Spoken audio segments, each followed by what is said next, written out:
Ano nga ba ang nilalaman ng ating MOV sa RPMS Objective 14?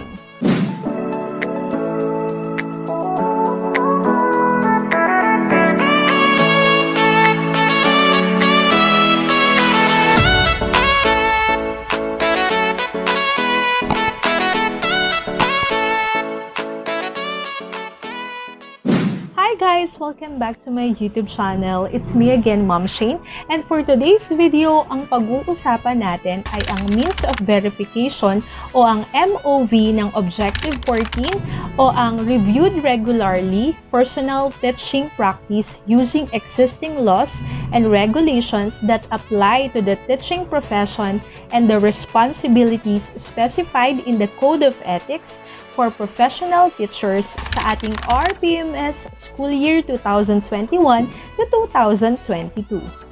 Kung bago ka po sa aking YouTube channel, please don't forget to click the subscribe button below and please don't forget to hit the notification bell para palagi kang updated sa aking videos. Disclaimer lamang po, lahat ng aking sasabihin ay ayon lamang sa aking natutunan sa Appendix 1A o ang RPMS Tool for Proficient Teachers. So without further ado, let's get started!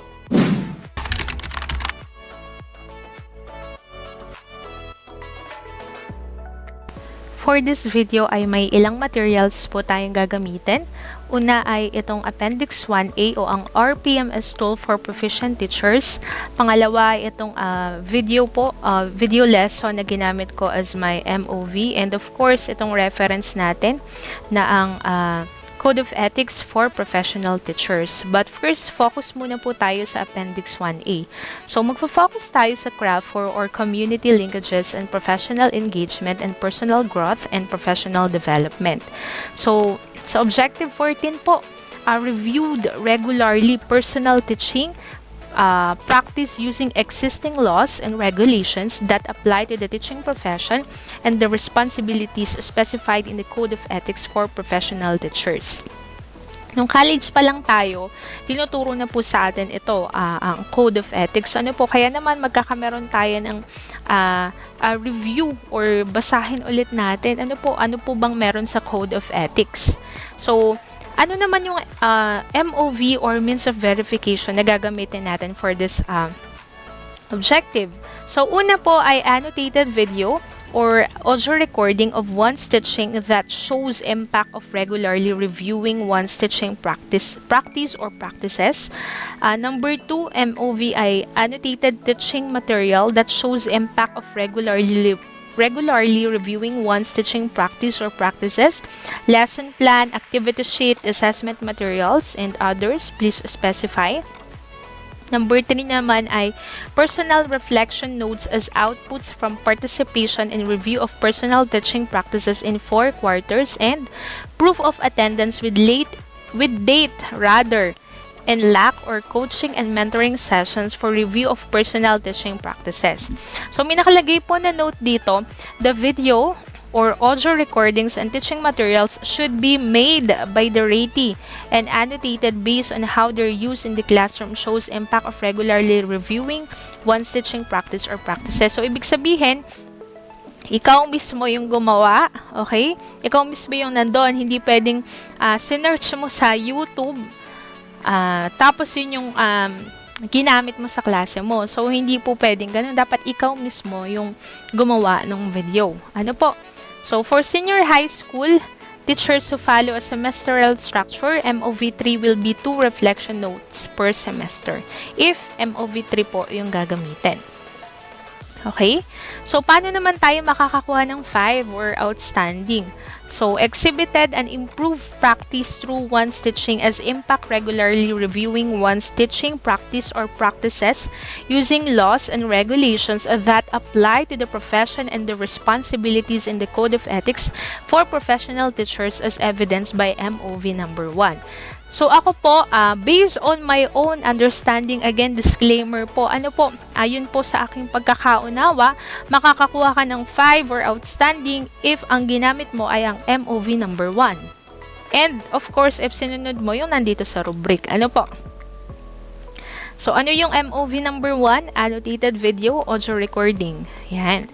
So, makakakuha ka naman ng 4 or very satisfactory if exhibited an improved practice through a teaching material as impact of regularly reviewing one's teaching practice or practices using laws and regulations that apply to the profession and the responsibilities in the Code of Ethics for professional teachers is evidenced by MOV number 2. Yan.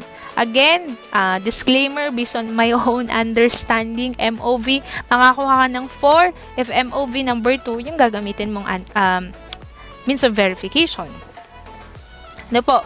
So, satisfactory or 3, reviewed personal teaching practices using laws and regulations that apply to the profession and the responsibilities in the Code of Ethics for professional teachers in 4 quarters with reflection output as evidenced by MOV number 3. So, makakakuha ka ng 3 if MOV number 3 yung ginamit mo. Ano po?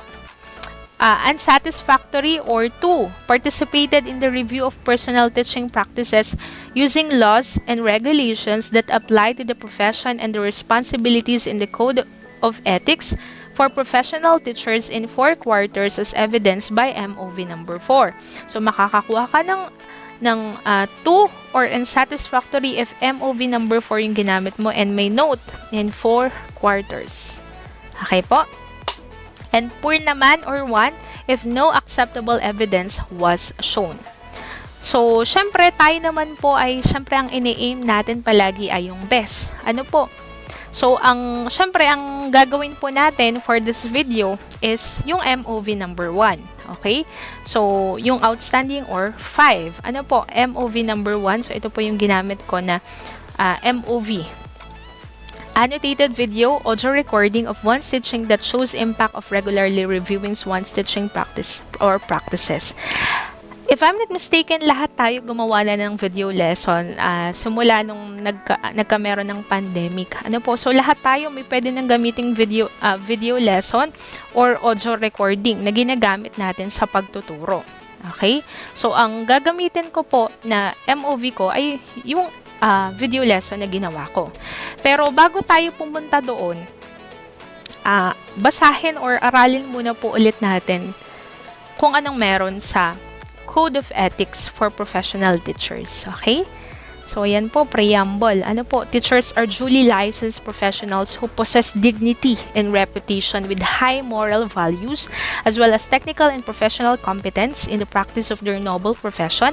They strictly adhere to, observe, and practice the set of ethical and moral principles, standards, and values.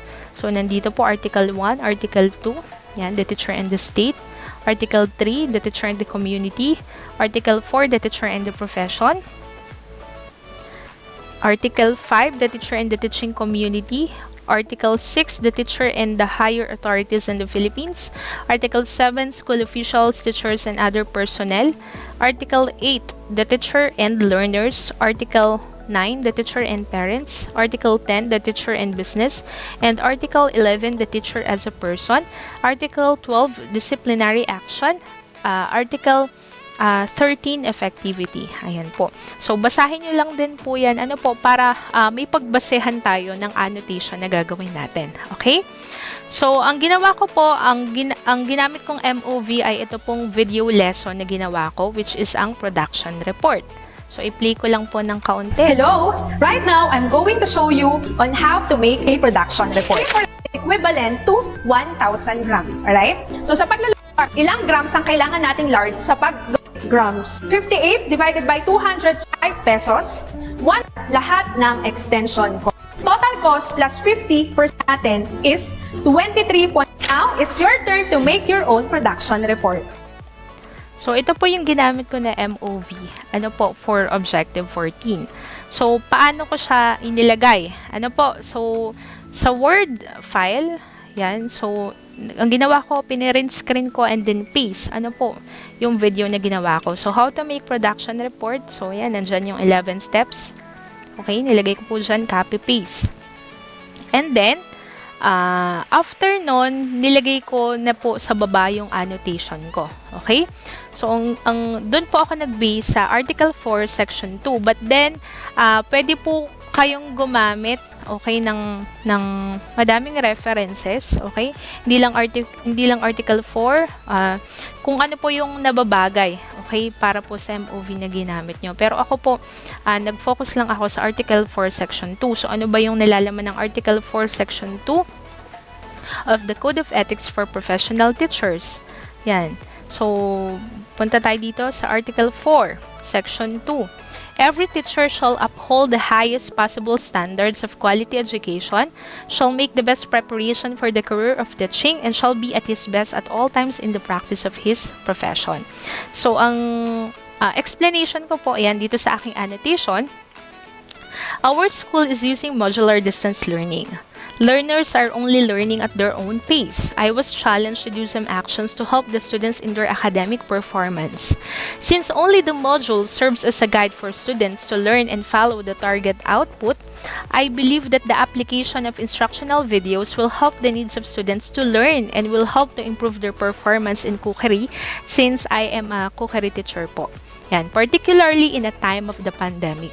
I was truly sincere in helping the learner progress in school, which is why I work hard to provide an instructional video intended for my students in cookery.